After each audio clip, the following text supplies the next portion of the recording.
voltando das férias, depois um pouco mais de 20 dias de descanso, retornamos então para juntos caminharmos esse ano.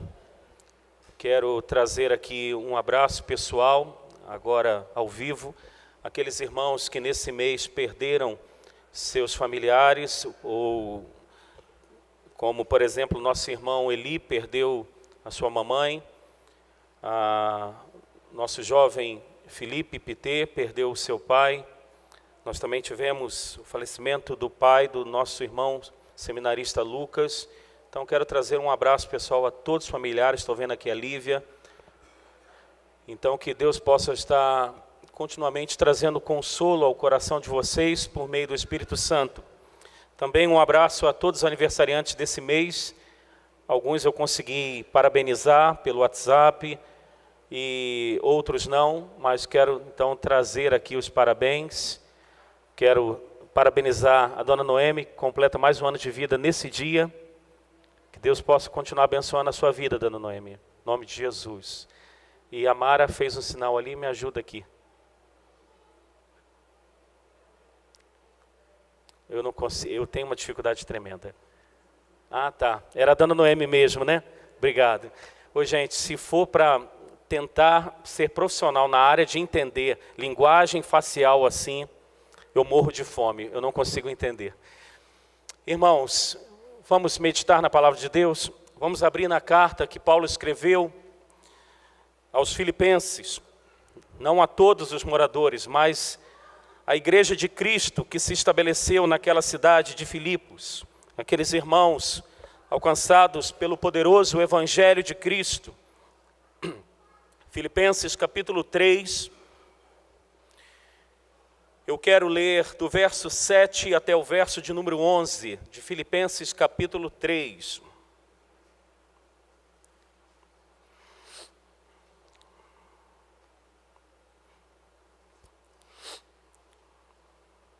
Filipenses capítulo 3, do verso 7 até o verso de número 11.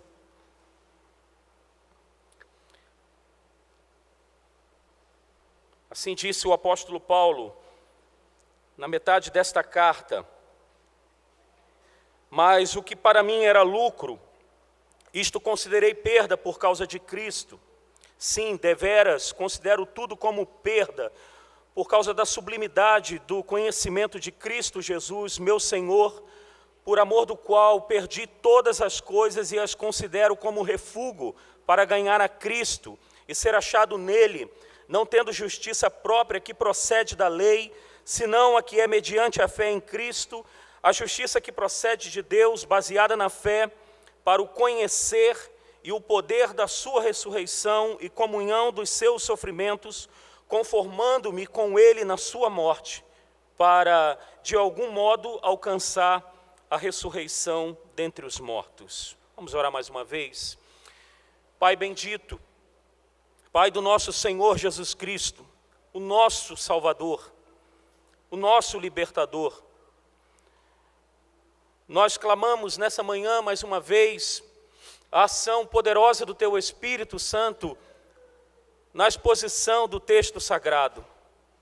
Que o Teu Espírito venha nos convencer, que o Teu Espírito Santo cumpra o propósito aqui no texto lido e que será e procurará ser explicado para que o nosso coração receba a palavra do Senhor, aquilo que necessitamos, Senhor, aquilo que o Senhor conhece da nossa vida.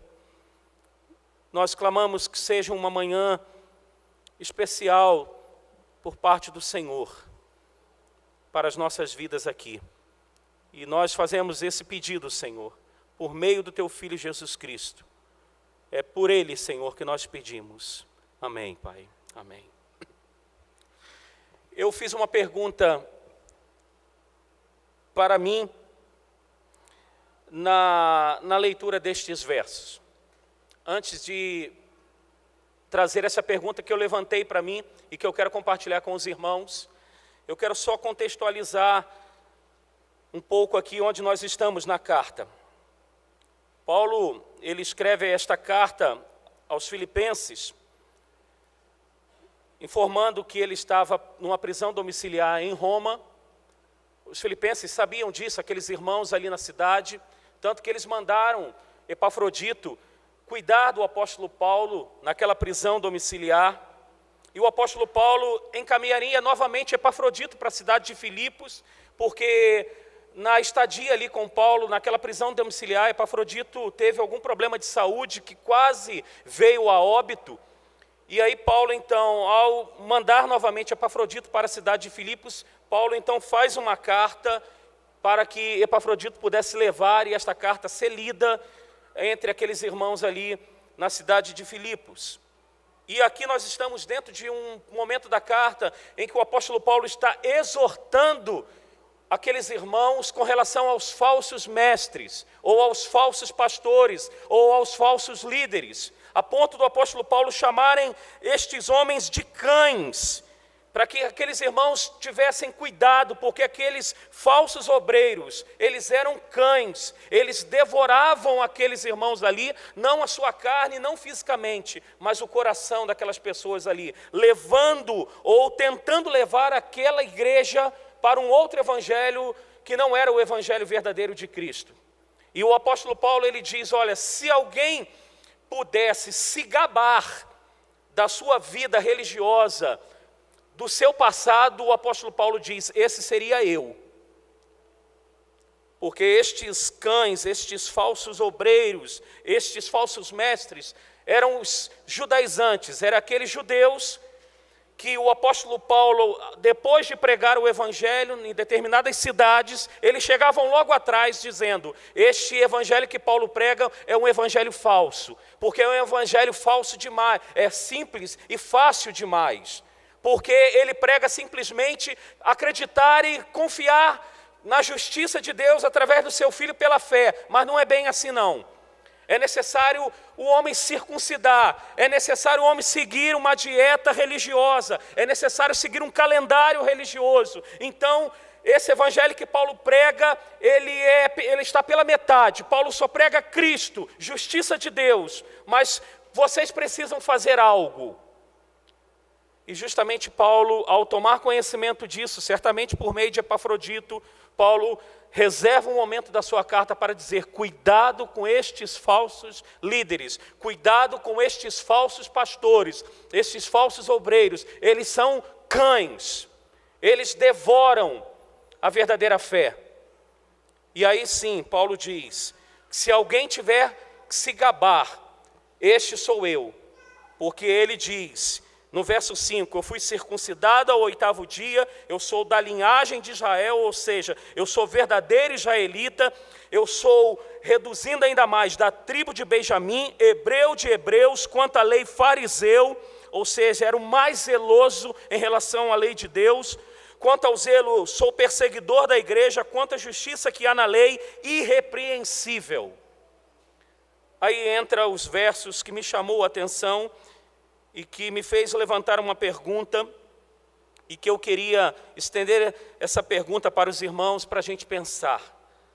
E a pergunta foi o seguinte, o que faz uma pessoa considerar refúgio, que é a expressão que ele usa, e refúgio significa coisas sem valor, lixo, excremento de animais, mas vamos tomar a palavra refúgio como coisas sem valor.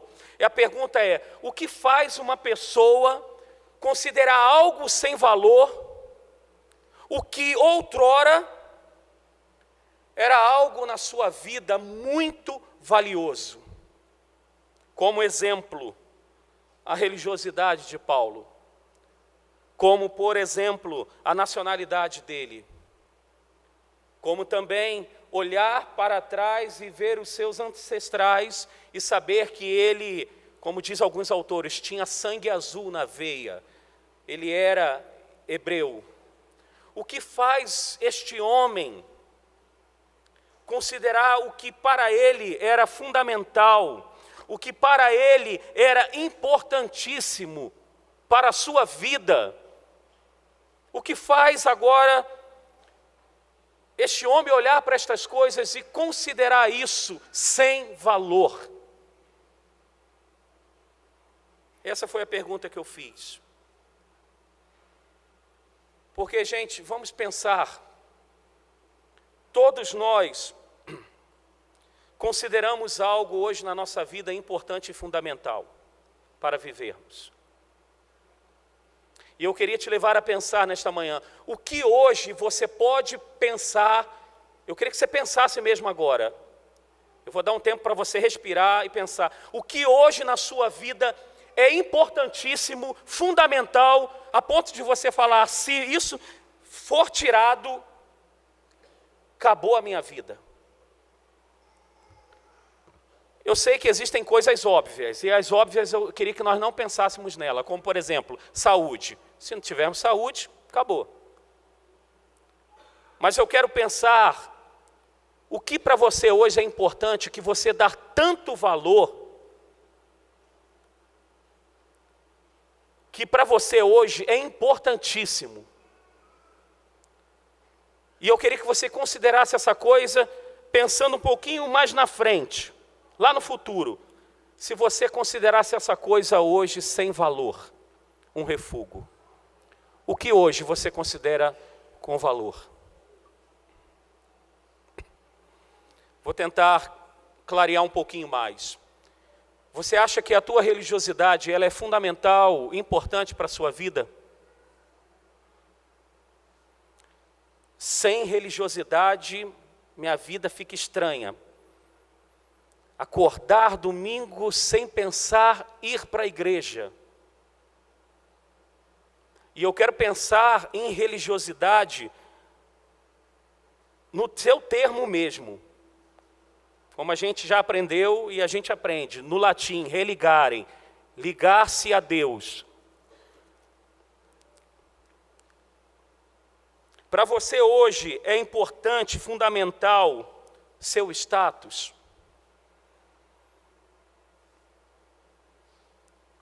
A família que você veio, e aí você se debruça em cima disso, e você quer manter um status quo por causa da família, isso é importantíssimo, fundamental. Para o apóstolo Paulo, estas e outras coisas foram fundamentais, importantes. Mas ele chegou no momento em que ele disse, isso não tem valor. E aí nos leva necessariamente a outra pergunta. Qual o motivo, Paulo, que o que te trazia tanta importância, tanto significado, hoje não traz? Por quê? O que mudou? Quem mudou isso aí? O apóstolo Paulo, ele responde nestes versos que nós lemos, de 7 a 11. Olha quantas vezes ele vai usar, ou ele usa, melhor dizendo, a palavra Cristo. Veja comigo, olhe para o texto. Verso 7, novamente ele diz, mas o que para mim era lucro, isto considerei perda por causa de quem? Cristo. O verso 8 continua assim, deveras, considero tudo perda por causa da sublimidade do conhecimento de Cristo Jesus.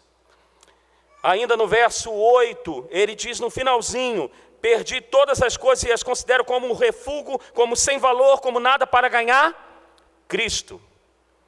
Verso 9 ele diz, e ser achado nele, ou seja, ele está se referindo a Cristo, não tendo justiça própria, que procede da lei, senão a que mediante a fé em Cristo.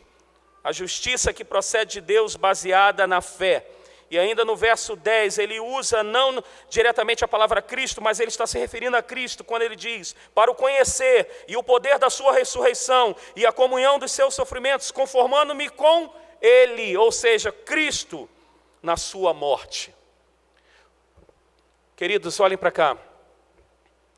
Paulo considerou aquilo que outrora era valioso como nada, naquele momento da sua vida, por causa de Cristo. Por causa de Cristo. E o que Cristo tem para fascinar tanto o homem a abandonar coisas que são importantes na sua vida? O que Paulo encontrou em Cristo para que ele pudesse considerar nada sem valor o que outrora tinha valor? Ele respondeu aqui nestes versos. Primeiro, ele encontrou em Cristo o que podemos chamar de sabedoria. Quando ele diz, no verso aí de número 8, por causa da sublimidade do conhecimento.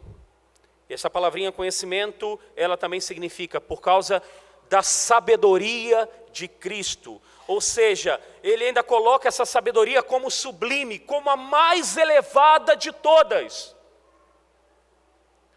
Paulo considerou refúgio, nada sem valor, aquilo que era importante, por causa da sabedoria excelente sobre tudo e sobre todas as coisas que Cristo tem. E esta sabedoria, Paulo sabia muito bem que poderia conduzir a sua vida ao que todos nós desejamos, que é a felicidade, a verdadeira felicidade.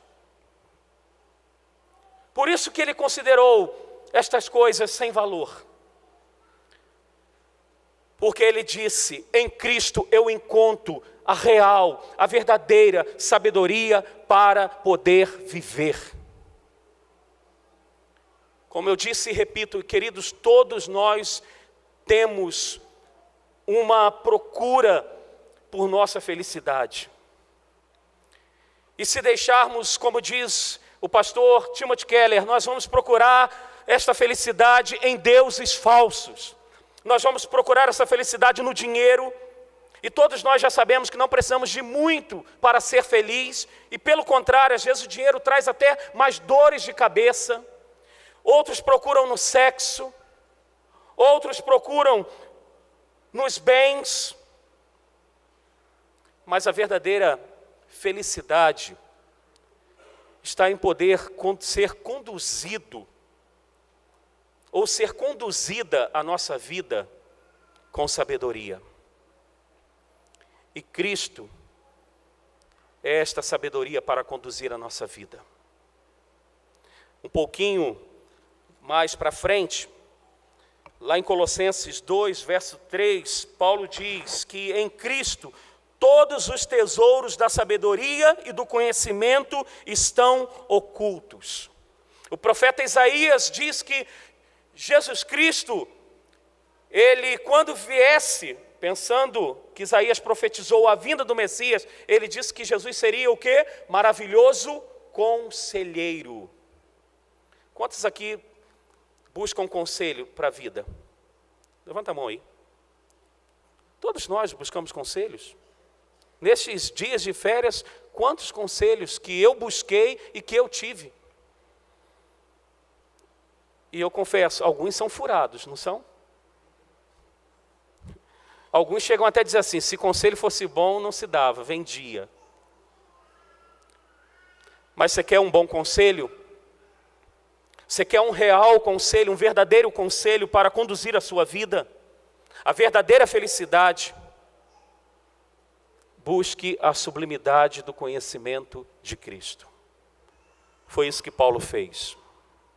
Mas o que tem em Cristo, Paulo, que tanto te fascinou a abandonar estas coisas que outrora eram importantes? Paulo ainda responde, ele abandonou por causa da justiça perfeita que Cristo tem. Verso de número 9 ele diz, para ser achado nele, não tendo justiça própria. Paulo reconhecia isso. Mas justiça que procede da lei, senão a que é mediante a fé em Cristo, a justiça que procede de Deus, baseada na fé. Paulo abriu mão de coisas importantes, significativas para a sua vida, por causa da justiça própria e perfeita de Cristo. Eu estava pensando nisso aqui, eu estava pensando o quanto nós somos incoerentes. Todos nós, a nossa justiça, ela é palha. Todos nós, a nossa justiça, ela é falha. estava pensando, meu Deus, como nós somos tão seletivos. Como que para a gente, determinados assuntos, a gente não abre mão. Mas quando nos beneficia, a gente abre mão. Quantos, e eu estou nesse bojo também, falamos, não fofoque. E a gente fofoca. Quantas vezes eu já falei aqui, irmãos, vamos parar de falar da vida dos outros, vamos isso e aquilo. E eu já me peguei falando da vida dos outros, isso e aquilo. A nossa justiça, como disse o profeta Isaías, mais uma vez eu recorro a ele, não passa de trapo de imundícia. Mas Paulo diz, a justiça que procede de Cristo não, ela é perfeita.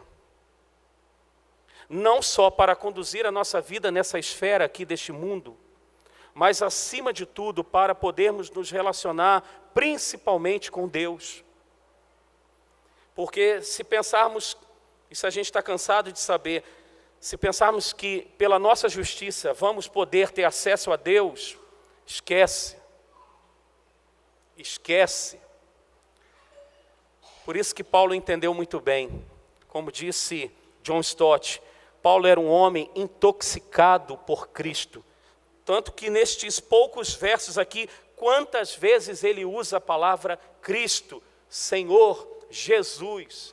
Ele era um homem cheio de Cristo, que sabia que a sua justiça não procedia por ser hebreu de hebreu, da tribo de Benjamim, mas a sua justiça procedia de Cristo. Por isso que ele abriu mão de coisas importantes, fundamentais, outrora na sua vida. Considerou refúgio, sem valor, porque ele entendeu a justiça de Cristo. Mas o que mais, Paulo? Cristo te fascinou para abrir mão destas coisas, coisas até lícitas. Ah, sim, irmãos. O que fascinou o apóstolo Paulo foi porque Cristo venceu o poder da morte. Olha aí o verso 11, 10 e 11. Para conhecer e o poder da sua ressurreição e a comunhão dos seus sofrimentos, conformando-me com ele na sua morte, para, de algum modo, alcançar a ressurreição dentre os mortos. Certamente o que traz mais medo e angústia para a nossa vida é a morte. Não é verdade? Por mais que, como cristãos, temos consolo profundos da parte de Deus por meio da sua palavra, mas a morte ainda nos assusta. E principalmente se a morte ela é precedida por sofrimento. Diante da morte, todos tremem. Mas o que fascinou o apóstolo Paulo é que este homem que andou pela cidade de Belém, de Nazaré, ele venceu a morte. E se estivermos nele, já passamos da morte para a vida. Podemos e devemos até experimentar a morte física, mas temos a garantia da ressurreição. E essa garantia, irmãos, e essa certeza, ela não vem por meio da religiosidade. Ela não vem por meio de qualquer outra coisa a não ser de um relacionamento pessoal, íntimo, profundo com Cristo.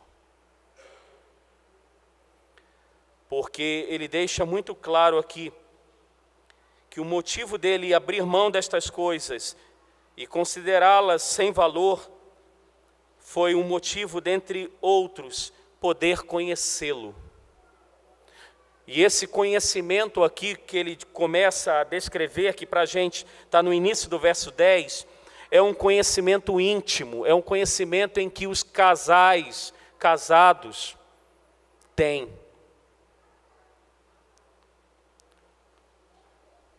Paulo abriu mão das coisas porque ele sabia que em Cristo a morte foi vencida, tragada foi a morte.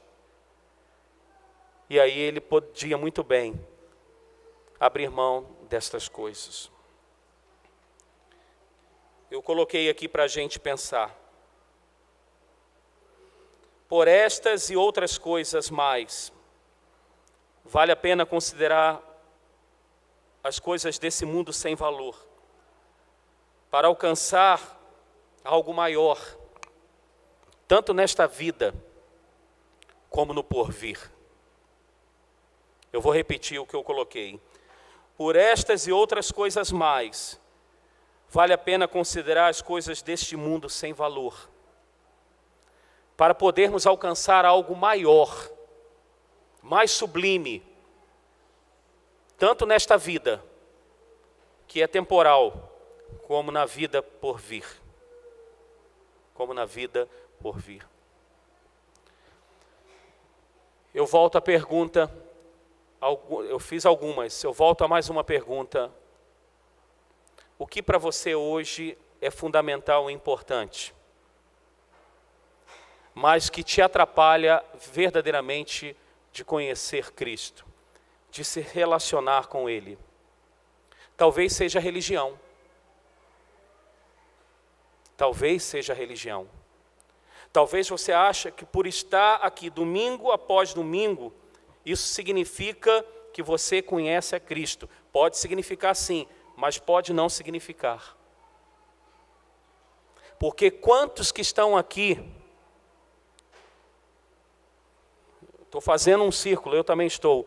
Quantos de nós aqui lemos a Bíblia, por exemplo, esta semana?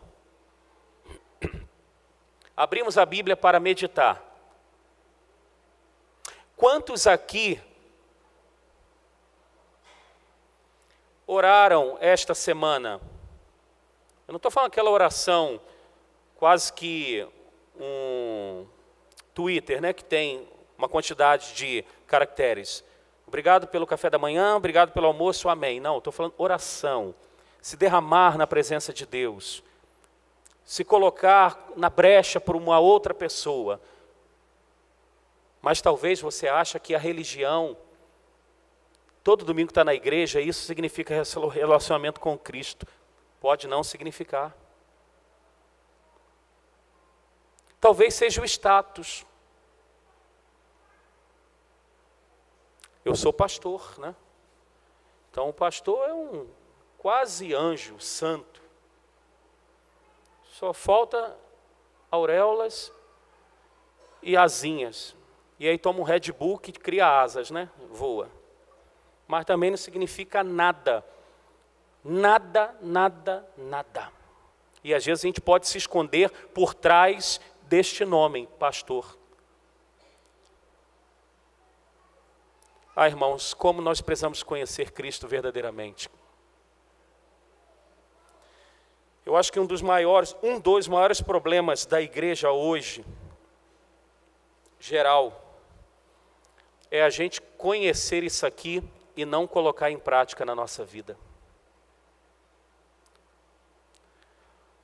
Por isso que aqueles que estão lá fora, às vezes, não querem entrar.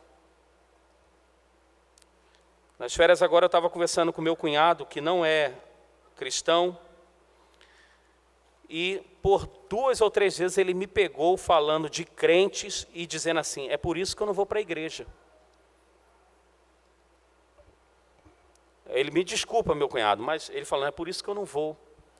Porque a pessoa está lá na igreja domingo, vem, ô irmão, ô irmão, ô irmão, mas no dia a dia está fazendo coisas que nem eu, dizendo o meu cunhado, nem eu, que sou cristão, faço. O que falta para a gente era o que faltava para Paulo antes de conhecer a Cristo. O que falta para a gente é abrir mão de coisas que são importantes, fundamentais hoje, considerar isso refúgio, sem valor, para podermos conhecer a sublimidade do conhecimento de Cristo, para que por meio dessa sublimidade, essa sabedoria sublime, nossa vida seja verdadeiramente conduzida por Ele, para podermos realmente termos a justiça de Cristo, e aí não precisarmos de máscaras, de capas, para sermos realmente quem somos, mas transformado pela justiça de Cristo. E para poder não mais temer a morte, porque Cristo venceu a morte. Paulo me respondeu nestes versos, porque ele abriu mão dessas coisas, porque ele chegou a ponto de dar a conotação dessas coisas como excremento de animal, que quando escreveu refúgio, dentre os significados era excremento de animal. Você já imaginou? Você hoje, que dá tanto valor ao teu carro, chegar hoje à noite, por causa dessa sublimidade de poder conhecer a Cristo, chegar e olhar para o teu carro e dizer isso aqui é um excremento de animal. Me leva para onde eu quero, é meu servo, não meu senhor. Você já pensou em dizer para a sua religiosidade, fria, vazia, isso aqui não me serve de nada, só para me esconder atrás de uma religião, eu vou conhecer Cristo, verdadeiramente quem Ele é. Porque, gente, é fascinante olharmos para as Escrituras e ver como homens e mulheres, desde um mundo muito antigo, se deram por causa desse Deus. É fascinante olhar para a carta aos Hebreus e ver que irmãos tiveram o espólio dos seus bens, ou seja, o saque dos seus bens. Outros morreram lá no Coliseu, devorado por leões. Será que era por causa de um ideal? Mas era por causa de um homem, que era homem e verdadeiramente Deus, era Cristo. Por Ele vale a pena viver, por Ele vale a pena morrer, irmãos. Por Cristo vale a pena viver, por Cristo vale a pena morrer. Vamos orar?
Senhor Deus,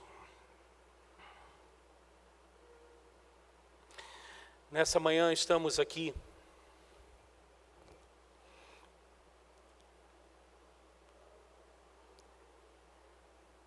e nós queremos te pedir algo.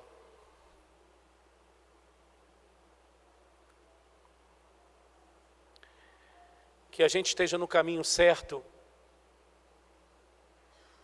conduzindo as nossas vidas de maneira certa,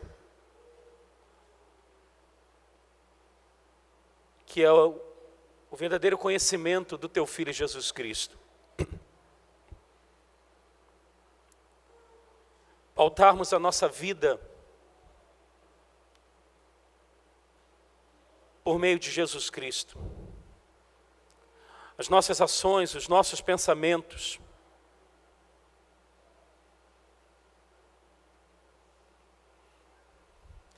Vivermos por meio da sabedoria que procede do alto.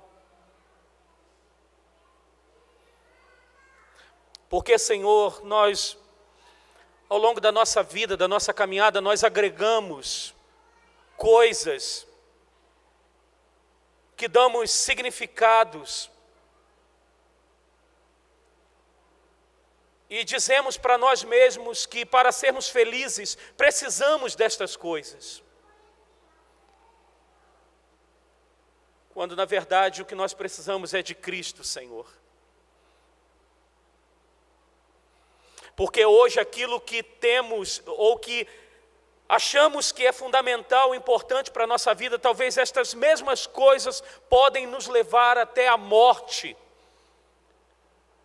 Há brigas entre famílias, guerras entre famílias.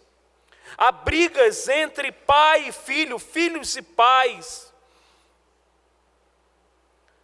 Ajuda-nos a entender, Pai, que conhecer, se relacionar com Cristo é encontrar o maior tesouro desta vida, Senhor. E pautarmos a nossa vida por meio do Teu Filho. É o caminho correto, excelente, sobremodo excelente. Ajuda-nos a abrir mão, Pai, porque é difícil, Senhor. E existem coisas que estão tão entranhadas dentro da gente, que ao retirar vai doer na carne, Senhor. Poderá ir também pedaços da carne junto. Mas ajuda-nos a tirarmos, Pai, para podermos viver uma vida realmente feliz aqui nesta terra.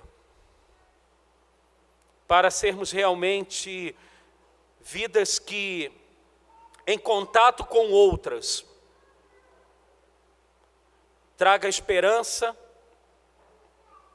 traga paz e aquela bendita sensação quando passa assim pessoas por nós. Nós desejamos que elas não saem, não vão embora, mas permaneçam um pouco mais. Assim como aqueles discípulos no caminho de Emaús, ao estarem com o Teu Filho ressurreto, disseram: fica conosco, doce, amado e bom Jesus.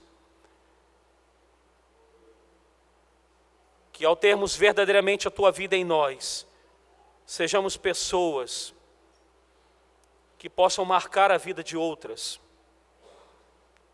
para a Tua glória, Senhor, e para o Teu louvor. E como efeito colateral, a nossa felicidade, a nossa alegria. Porque Paulo entendeu que Cristo é tudo. O morrer era lucro e o viver era Cristo. Quem dera se conseguíssemos falar desta forma.